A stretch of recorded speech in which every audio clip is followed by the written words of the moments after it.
¿Y si has estado en la iglesia durante años, pero Jesús nunca te conoció? No estoy hablando del ateo. No estoy hablando del que rechaza la Biblia. Estoy hablando del que canta, del que sirve, del que publica versículos, del que dice, Señor, Señor.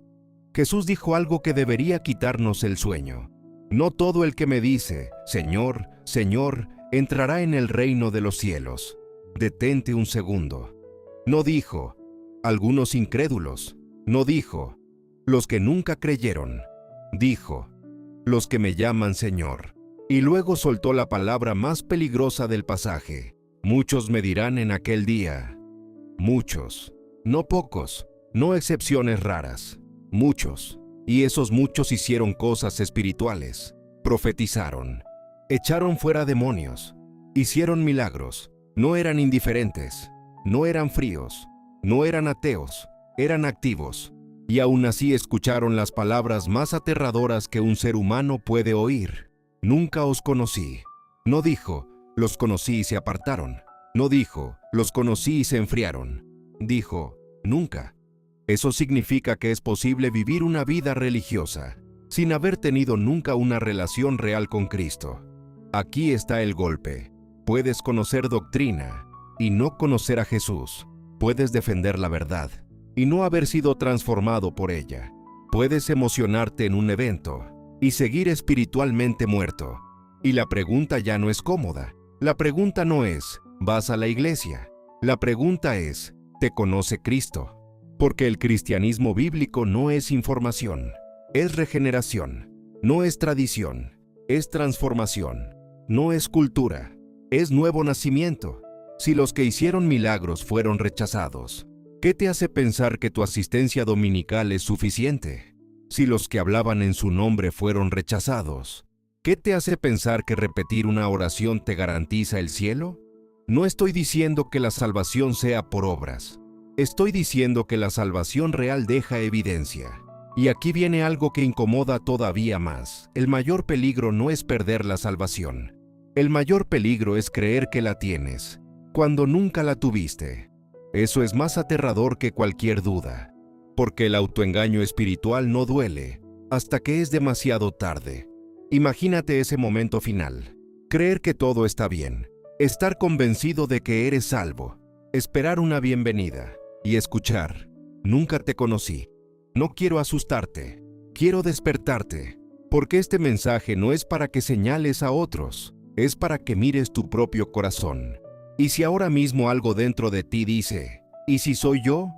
No ignores esa voz, porque lo que vamos a ver ahora es cómo distinguir entre fe cultural y fe auténtica, y eso puede cambiar tu eternidad. Porque hay algo que casi nadie se atreve a decir en voz alta.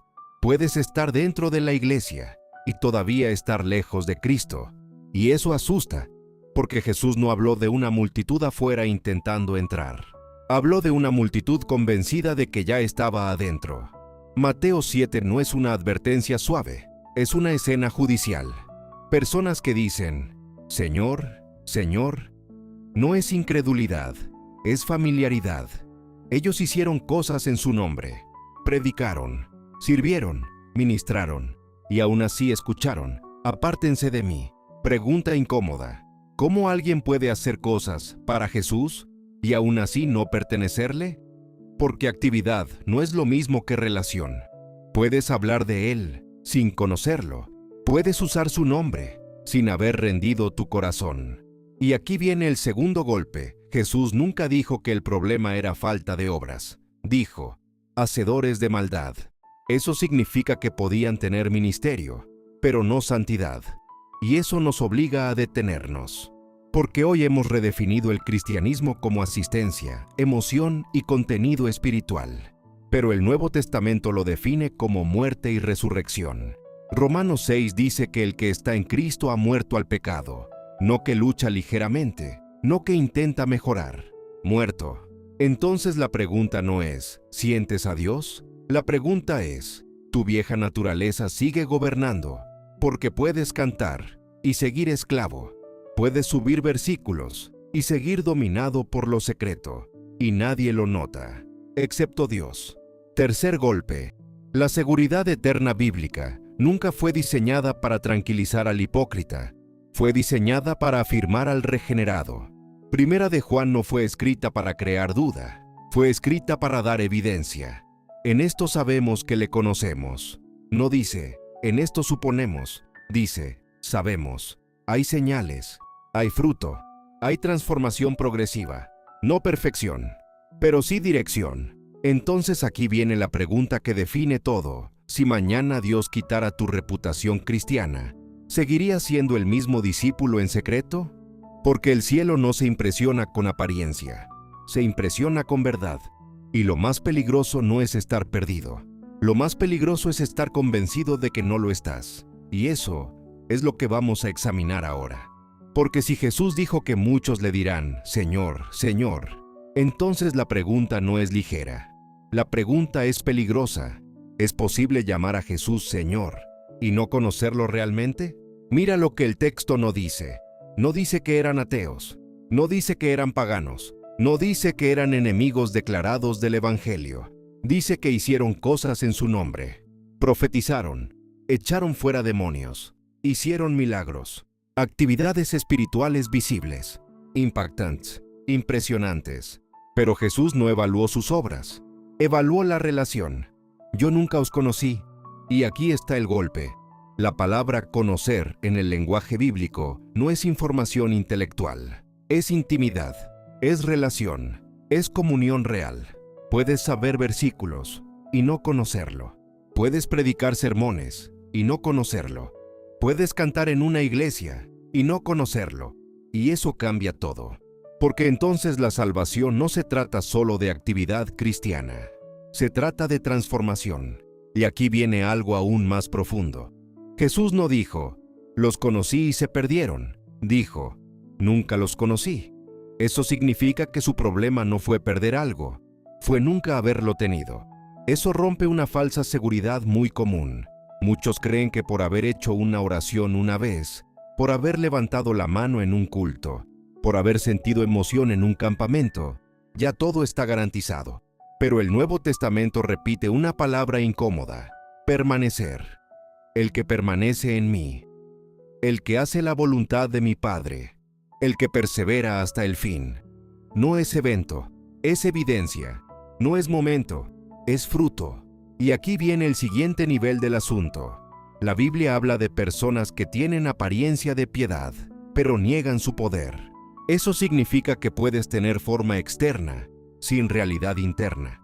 Puedes tener lenguaje cristiano, sin nuevo nacimiento. Puedes tener ministerio, sin conversión. Y esto no es para señalar a otros. Es para examinar el corazón propio, porque el autoengaño espiritual es el más peligroso de todos. Engañar a otros es grave, pero engañarte a ti mismo respecto a tu eternidad, eso es eterno. Ahora piensa en esto: si la salvación produce vida nueva, si el Espíritu Santo mora en el creyente, si hay un nuevo corazón, ¿no debería notarse? No perfección, pero dirección, no impecabilidad, pero hambre por santidad, no religiosidad, pero obediencia real. Y aquí es donde muchos se incomodan, porque es más fácil medir asistencia que medir arrepentimiento.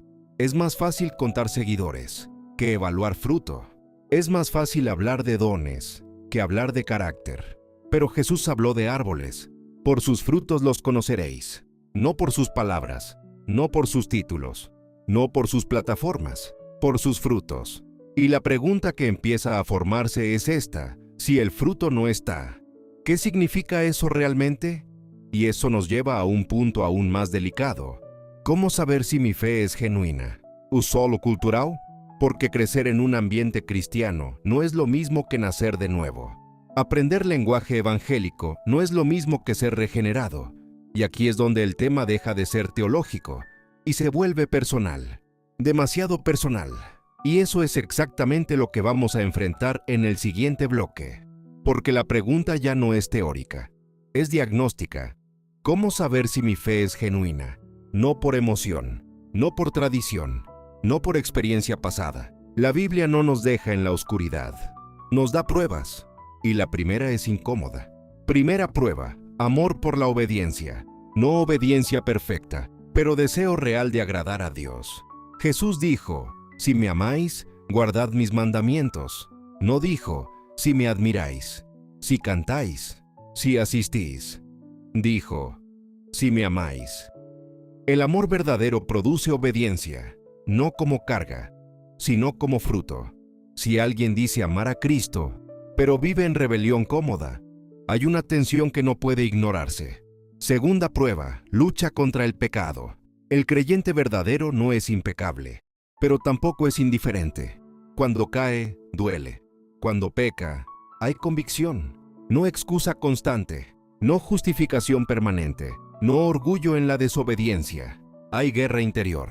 Y donde hay guerra, hay vida. Un cadáver no lucha. Si no hay conflicto con el pecado, ¿qué significa eso? Tercera prueba, perseverancia. Jesús habló del sembrador. Algunos reciben la palabra con gozo, pero no tienen raíz. Vienen las pruebas y se apartan. La fe genuina no es la que empieza fuerte, es la que permanece. No es la que grita más alto, es la que resiste cuando nadie ve. Cuarta prueba, amor por los hermanos. La Escritura es directa. El que no ama no ha conocido a Dios. No habla de simpatía, habla de amor sacrificial. Perdonar, servir, soportar. Si alguien puede odiar cómodamente, dividir constantemente, destruir sin remordimiento, hay algo que debe examinarse. Y ahora la prueba más profunda. Quinta prueba, nuevo nacimiento. No es reforma externa, es transformación interna. Nuevo deseo, nueva dirección, nuevo corazón. No perfección inmediata, pero sí un antes y un después. La pregunta no es, ¿recuerdas el día que hiciste una oración? La pregunta es, ¿eres el mismo de antes? Porque si Cristo vive en alguien, algo cambia. Tal vez no todo al instante, pero algo cambia. Y aquí es donde el silencio se vuelve incómodo. Porque estas pruebas no son para medir a otros. Son espejo, no para analizar iglesias, para analizar el alma. Y ahora viene la parte más seria. No todos los que están en una iglesia pertenecen a Cristo. No todos los que hablan de gracia han sido regenerados. No todos los que predican han nacido de nuevo. Eso no es juicio humano, es advertencia bíblica. Y si estas pruebas generan inquietud en ti, eso no es necesariamente condenación. Puede ser misericordia, porque peor que dudar es vivir engañado. Y eso nos lleva al momento decisivo. ¿Qué hacer si descubro que mi fe es superficial? Eso es lo que no puedes ignorar. ¿Qué hacer si descubro que mi fe es artificial? Eso no lo puedes ignorar. Si hoy algo te confrontó, no es condenación. Puede ser gracia despertándote. La pregunta no es si un verdadero creyente puede perderse. La pregunta es si fue verdaderamente regenerado. Romanos 8 lo declara. A los que antes conoció, también los predestinó. Y a los que predestinó, llamó. Y a los que llamó, justificó. Y a los que justificó, glorificó. Esa es la cadena de oro. No hay rupturas. El que fue justificado será glorificado. No porque tú te sostienes, sino porque Él te sostiene. Jesús dijo, mis ovejas no perecerán jamás. Examínate. No descanses en una emoción pasada. Descansa en Cristo. Si este mensaje habló a tu corazón, escribe en los comentarios, examíname, Señor. Y si este contenido te ayudó, suscríbete, compártelo y forma parte de esta comunidad donde la Biblia se expone con claridad y sin suavizar la verdad. Esto es Golpe Bíblico, directo a la conciencia, directo a la palabra.